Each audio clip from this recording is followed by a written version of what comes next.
বরবটির দানার সবজি বা চলি কি সবজি বানানোর জন্য বরবটির দানাগুলোকে ছাড়িয়ে নিয়ে সারা রাত জলে ভিজিয়ে রাখ।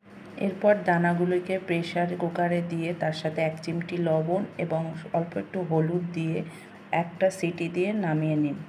একটা পেঁয়াজ, টমেটো এবং কাঁচা লঙ্কা কুচো কুচো করে কেটে নেব।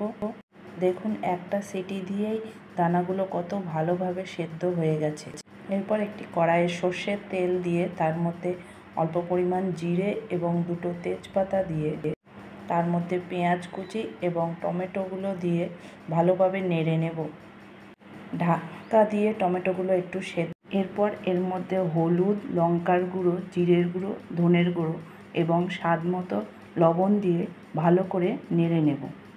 মশলাটা ভালোভাবে কষে গেলে এর মধ্যে সেদ্ধ করা বরবটির দানাগুলো দিয়ে ভালোভাবে নেড়ে নেব।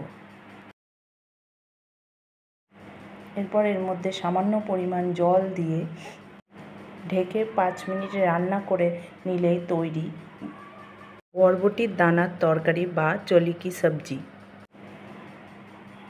এরপর এটিকে গরম গরম রুটি বা ভাতের সাথে পরিবেশন করুন।